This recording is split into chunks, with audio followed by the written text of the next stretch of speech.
Welcome to the Near Memo, a weekly conversation about search, social, and commerce. What happened, why it matters, and the implications for local.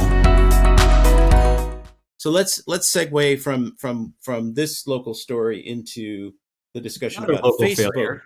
Yes, local failure. Facebook and its history of local failures, its recent shuttering of neighborhoods. David, what happened there?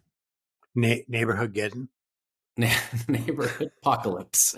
So this is, as you said in the intro, Greg, Neighborhoods was Facebook's clone of Nextdoor, which TechCrunch, in the TechCrunch story about the shuttering, reported that Facebook released actually just before Nextdoor's IPO via SPAC a couple of years ago as a test in Canada. So there's a little bit of a sort of, slapdash quality to the entire sort of product rationale itself, as like, hey, if Nextdoor is about to go public with this model, let's just clone it and see how well it does. And that's sort of endemic to, I think, Facebook's entire approach to local, which is, let's see if we can replicate something that someone else is doing that's somewhat interesting in local and just throw it in the app and see if users use it. And that tends to be the sort of tech company model, is like, hey, we need an MVP, right? We need the minimum viable thing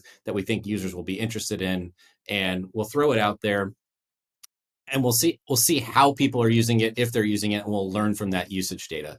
And I think that is great if you're a two-person startup in a garage, but when you're a company as large as Facebook or as large as Google, or as large as Apple or any of these other large tech players, you have a huge asset in your installed user base that a startup is not going to have.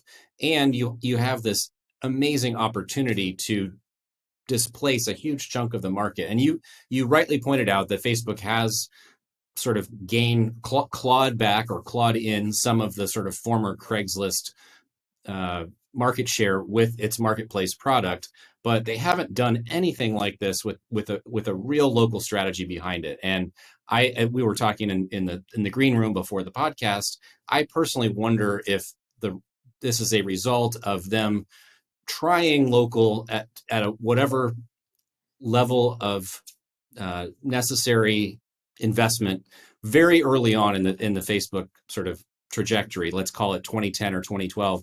And whether the person that they put in charge of that or the team they put in charge of that sort of wasn't a big enough thinker or didn't have a fully thought through enough strategy or whatever, they sort of said, oh, we tried local. It didn't really do anything for us, didn't move the needle. So we're just not going to ever put that level of investment into it again. And to me, it really should take, if one of these companies really wants to own the local space or take some of the substantial market share that Google has away from it, it's really going to take a Google Plus like level of commitment to local, where it's like, this is the company's number one priority.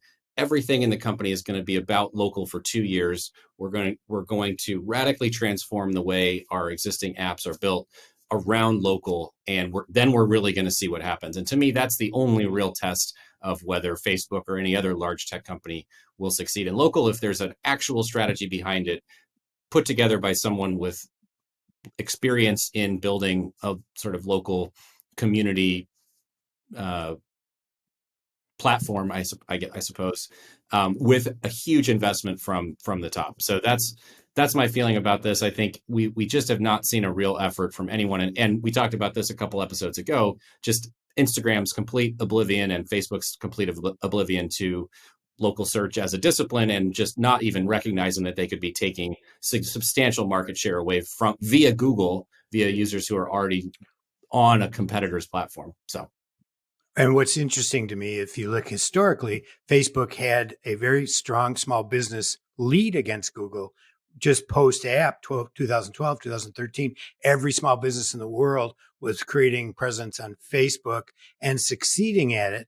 And then you could see in 2015, as Facebook backed away from reviews and Google reviews took off. And now I've been interviewing a number, because I'm in the forum so much, I'm interacting with some very new businesses and interviewing a few of them. And interestingly, they have a Google first mentality at this point. In other words, Facebook gave up that small business mentality that we ran into at Local U every year of Facebook first, and we were proselytizing that it should be at least Google equal, if not Google first. And now that has finally switched. So, Well, which is interesting. I don't know if that's true throughout the market, but I think in terms of this idea of Google first, because what you see in the surveys is still social media is still I'm talking about new businesses coming into the market today. Well, I mean, I agree with you. Just as a matter, where do you set up your first presence? I think is what Mike. Right. Yeah. Right. No, I agree with that as a strategy. I'm just saying I'm not sure that the broader market is yet reflective of that. The reason I started thinking that was I'm seeing all these brand new businesses coming into the forum complaining about reviews. In other words, Google seems to be locking them out of the review experience and getting reviews. These are all first-time businesses. They've been in business a week or a month or 2 months. Right. And I literally interviewed one, and he said to me, when my friends go looking for something, we don't look on Yelp, we don't look on Facebook. I remember we look on Google. And so my first thought was to create a Google presence. And now I'm being told by Google I can't get reviews. It's a kind of frustrating experience. That's a byproduct of their AI first approach. Yes, that we talked about. Also, though, to me, I'm hoping I can interview this person and several others, but it does seem to me to portend this shift that has in new businesses taking place now. I'm not talking about businesses that have been here for 7 years. Yeah. Sort of back to Facebook for a second. I mean, Facebook, you can do a local search on Facebook. You can look for restaurants in such and such an area or any business category, but the experience is pretty weak.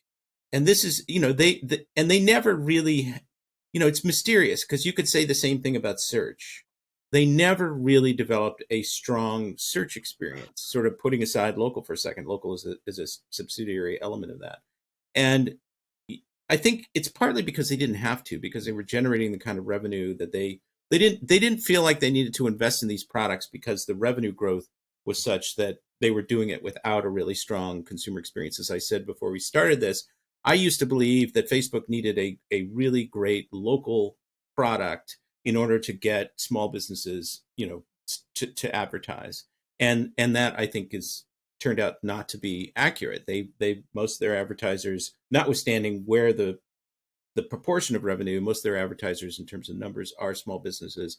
And they've got these sort of token local experiences, that I think we've talked about it before, but I think the kind of critical, so they had some early screw up, as you alluded to, David.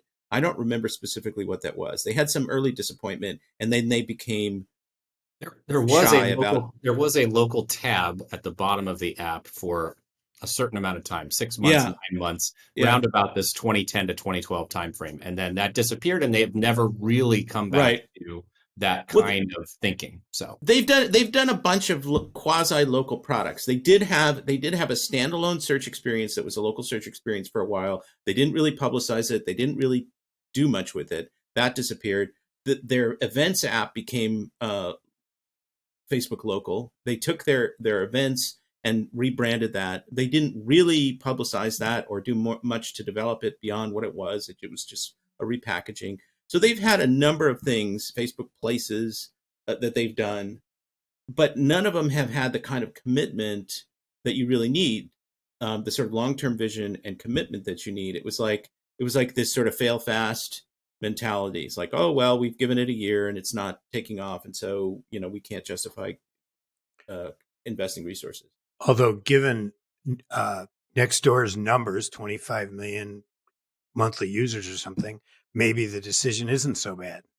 I mean, maybe it never, the way this product was designed. Well, it needs to take place in a bigger, more strategic context and serve the market better. I would argue that if they had created a really good local search experience where you could, one of the early arguments for Facebook versus Google is, your friends are on Facebook and you're going to be able to see who likes, who's liked a particular business, and that's going to be an endorsement, and it'll give you a kind of a quicker way into making business decisions. And I think in theory that's true, but they never really developed that. And they could have really been a search competitor to Google, especially in the local context, but but they didn't. Facebook Answers is another quasi-local product, even though it was broader than that they just put up there when everybody was doing sort of Q&A engines or whatever, and then they killed it. And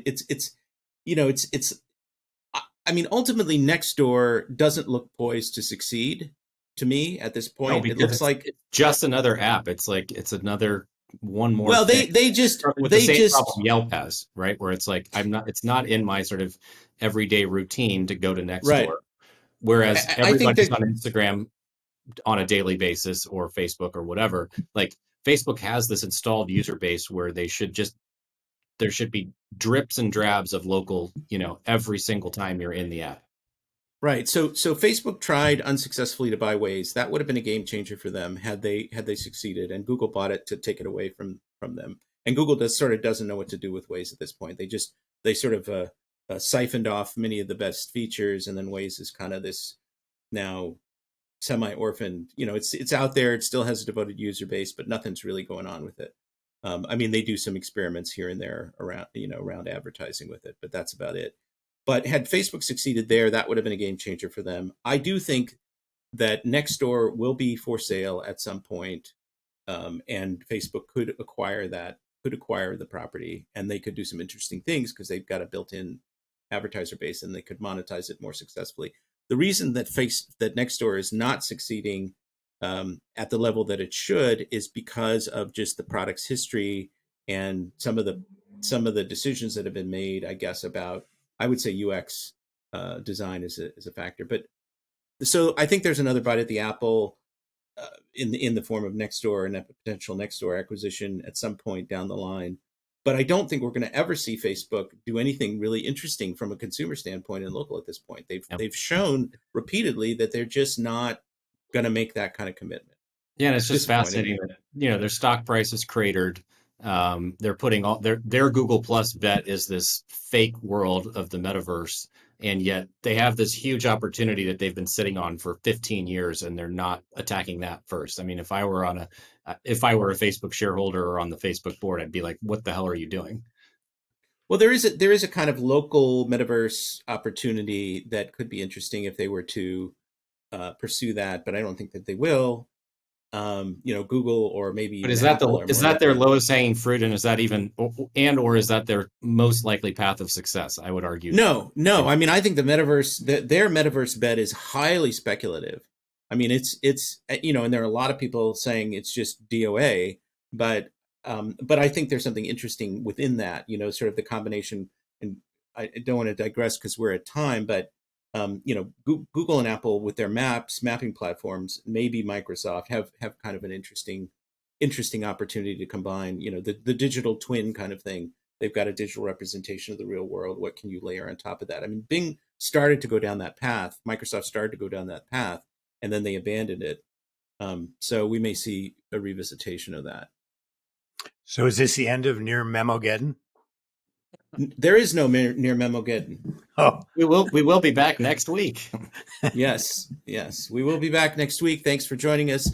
Tell your friends to subscribe to nearmedia.co, our thrice weekly, not once, not twice, but thrice weekly newsletter.